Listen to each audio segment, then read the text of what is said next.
the role he stepped into. God. All right, guys, it's a special edition of Strictly Ball Business today with Alec and Dalton. We are talking about the trade deadline, which was today. It's February 10th, and we've been waiting for this day for a while. And boy, did we get some good trades. Not even just today, but the last couple of days, some big names got moved. Now, I think first, it'd be unfair other than to talk about the biggest trade of the deadline, which is James Harden going to the Philadelphia Sixers, reuniting with Daryl Morey. He's getting traded. James Harden's getting traded for Ben Simmons, Seth Curry, 2 first-round picks, 1 unprotected. That's this year. The other is protected for 2027, and Andre Drummond as well. And Paul Millsap is going back to the Sixers as well. So for whatever that's worth. So I guess first off on that, man, we've been waiting for Simmons to get traded for quite a while. Like that was obviously a big thing this offseason that led into the season. Everybody knows about that. We could beat it to death. But the James Harden stuff didn't really come up to the last month or so. And it really got serious the last couple of weeks. And they had to act fast because he was going to be a free agent this year. And clearly he made it obvious to them that he was going to sign with Philadelphia after this season. So, Nets figure they didn't have a choice. They were strong held into this one. Yeah, I mean, this is kind of that perfect example. We did a video a long time ago about how I know that a lot of people disagree with it, but I just think players have so much power now. Like James Harden he obviously players can go where they want, but he's just kind of was like, no, I'll go to 76ers. Like all that planning the Nets did. Granted, in this specific case, I think it works out for both sides better. However, he just kind of was like, yeah, I'll go. And then, of course, Daryl Morey was like, yeah, I don't think it's necessarily that simple, though, either. It wasn't just like, oh, yeah, I'll go. I'm guessing this had been in the works for a while, and maybe it was on the back of Harden's mind ever since Kyrie decided he wasn't going to get vaccinated, because he clearly has a problem with that. I mean, that's a huge reason for why this is happening, because if they're playing all 3 of them, or even 2 out of the 3 of them most nights, and they didn't go on a 7-game losing streak just now, it's probably a different story. Yeah, I mean, that has a lot to do with it too. And we talked about that when we did the video about us reacting to the first news of the 76ers thinking about picking up Harden. Yeah, I think Kyrie definitely played a huge role in it. But I'm just saying, regardless of what his reasons are, he eventually was just like, yeah, I want to go to the 76ers. And they're like, all right. Granted, but he's a free agent after this year. That's why he had so much power. But could the 76ers even sign him aside from a sign and trade? They don't have the unrestricted cap. Free agent after this but they year. Don't have the – I'm saying they already had someone that was willing to take Tobias at the end of this season. So the idea was you free up the space there, you just sign him, and then, you're going to be able to trade Simmons for anything after that even. Yeah. I mean, this is probably the best case scenario because they get to keep Tobias too. I think all of that aside, I do think this is a better fit for both teams, a lot better. I mean, Harden's near perfect fit next to James Harden. You get literally everything except for defense, which they're already a great defensive team right now. So honestly, for them being strong held into this one, the Nets being strong held into it, it makes sense. The trade makes sense in a lot of ways. So I just want to put that in there.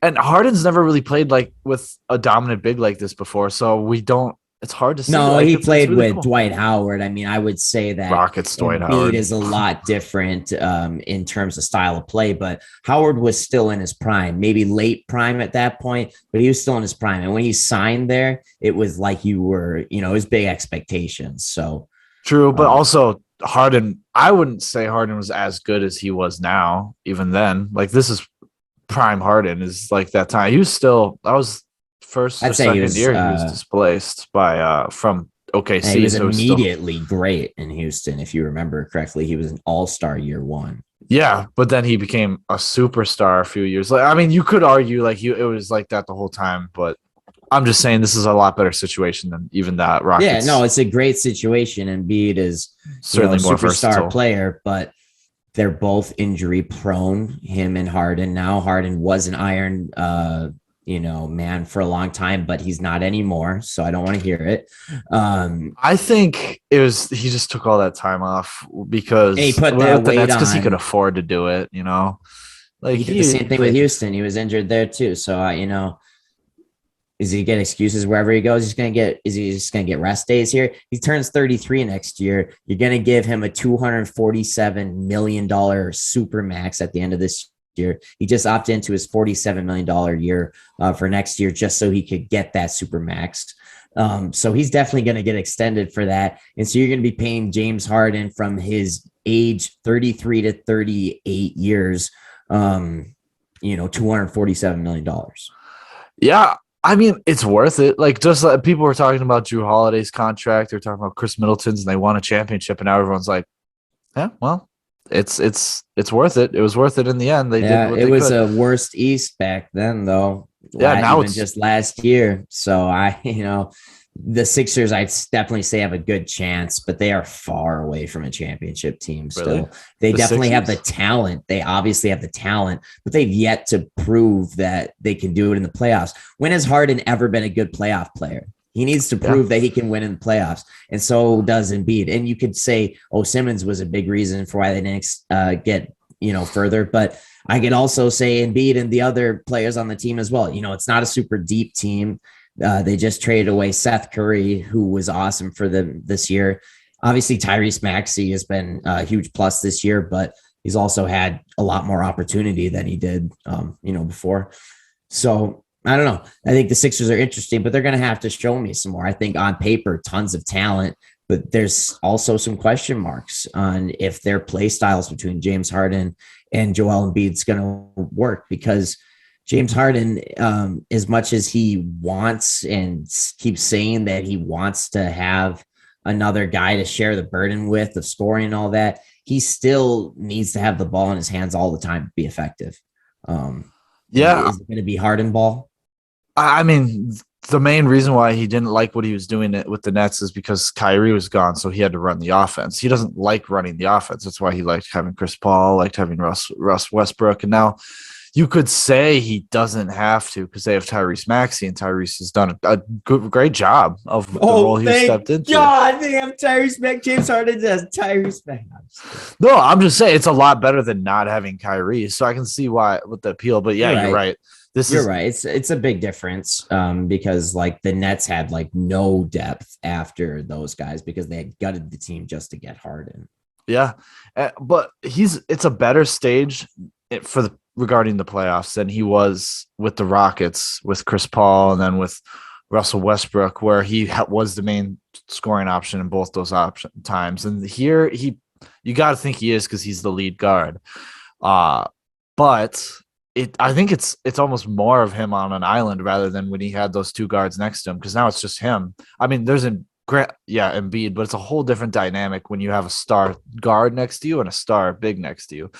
Like you both have two totally separate roles. So now he arguably has a bigger stage now, and I don't know if he's going to perform. I mean, last with the Nets, he could have leaned on Kyrie, he could have leaned on KD because they're so close. Like KD's not a big, he's tall enough. People can argue it. He's not a big. He himself is big, but he's not. He can't lean on those guys, and I don't know if you want James Harden to lean on Tyrese Maxey, in the playoffs. That's just not the right formula. So yeah, we certainly have to see. Right now, I still like them. I like them better than the Nets because of the Nets still have Kyrie and the turmoil of that whole deal. Plus, Yeah. Simmons is going to come back and he hasn't played in a year. So I still have the Bucks first, especially after the last acquisition. And I think I have the Heat, but the Sixers third as my favorites to make it out. But the Sixers could definitely get above the Heat. But the Heat are still highly regarded. I don't think the Nets are in the top three of who could make it out this season. Make it out of the East. Yeah, I think You're just a little too high on the Heat. I mean, the Heat have been good lately, so it's like recency bias. So I get that. But I don't think the Heat are going to do much in the playoffs. I think the Nets are definitely going to find their stride once guys get things going a bit. But the Kyrie problem is a legitimate one. You know, he's amazing when he's on the court, but it sounds like he's legitimately going to miss like the home games during a playoff series, which that's a problem. Yeah, I mean that's a huge problem, but I mean would you put the 76ers above the Heat? I get like you think it's recency bias. I really don't think that. Their defense is so scary and PJ And is once we get great. to the playoffs, I think for sure I put the Sixers ahead of the Heat. Really? I think the Heat have a good squad, but I just don't see it happening. I mean, Jimmy Butler choked in the playoffs last year. They Didn't don't choke the year have that before. alpha scorer.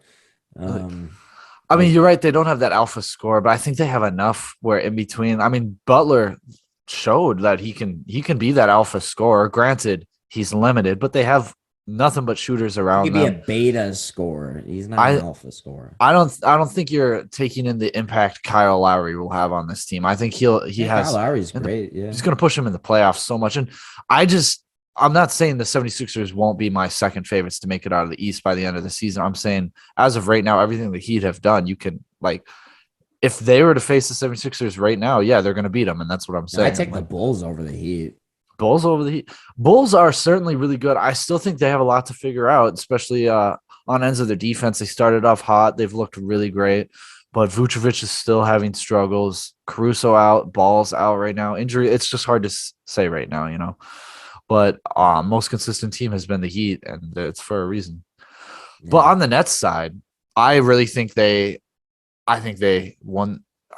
I don't want to say they won this trade because whoever wins the championship first will win the trade. However, it helps so many of their holes. I mean, say I what mean, you if will they about both win Drummond, a championship, both of these teams, they're they it's gonna could. be like Yeah, whatever. You know? they most certainly could. But they fix a lot of their defense with Simmons. Like, what do you think Simmons is gonna? He's gonna play the four. Yeah, I mean, he'll be like a point forward because, like, I mean, I mean, it'll be very much it'll positionless, be but kind of frustrating though because, like, on the nights that Kyrie's not playing, he'll probably do a lot of the ball handling, and which is really nice for them. he might not like his inconsistency in the role. Yeah. I mean, I don't know. I think it'll help him a lot. I mean, he only has a 20% usage rating, and James Harden had 28. That's a pretty big difference when you're playing with Kyrie. So he can play off ball a lot more. And I think he wanted to do that. I mean, he liked having the ball, but I think he's going to enjoy playing with guys like KD. I mean, nothing but shooters. Like, so you got to think like the lineup's going to be when they're Yeah. all on the Well, floor. It's going to be like Kyrie. regardless, I mean, I would hope Ben Simmons has a good attitude about this because he's gonna go play with Kevin freaking Durant. Like Yeah. he was in good there was a good opportunity. He was maybe gonna get sent to the Kings or somewhere else if a good enough offer came around. But Mhm. obviously the Sixers were holding out for a star. But I mean, Simmons should be very happy to end up with the Nets. Yeah, So I'm sure he hopefully he'll is, like but that. you got to think about. I'm sure he's gonna give it a go. He's gonna see how well he is, but you got to think about the lineup, like what, because they have a lot of guys now that are pretty decent players. They certainly have depth now. I mean, they got rid of Paul Millsap. That's definitely an addition, going to fill that what was supposed to be that Al Horford role with the 76ers. But the Nets, like, what's going to be their lineup? Drummond's still coming off the bench, right? So it's going to be Kyrie, Seth Curry, and then maybe I mean Kevin and Ben, whatever forwards, power forward doesn't matter. And then is Aldridge their center? Are they gonna They have switch? Aldridge. They've got Drummond if they want to start him. I think they're gonna want Aldridge DeAndre to spread the Bembry. floor. They got Bruce Brown. They want to Yeah. go small. Oh yeah, but so otherwise, speak of what.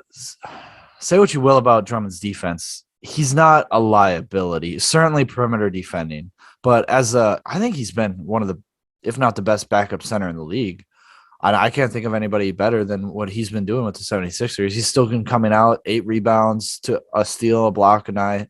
And when Embiid sits, they don't win as much, but he's still does really well. I mean, he's a very stat heavy guy, but he still affects the team in a right way. I think Drummond's a huge pickup for them. I think that's awesome that they were able to scoop him up too. Obviously, Seth Curry, you're going to get shooting, you're going to get everything you need in a guy who, when you have all stars like Kyrie, you have Simmons, and you have Durant, like a guy like Seth Curry is just great. Like I don't know what else you could ask for. They needed Seth Curry because Joe Harris is hurt now, but he's also been garbage lately when he has been healthy. So they needed another shooter, and Seth Curry's been awesome. And Durant knows that he can't win without Curry, so he figured get his brother.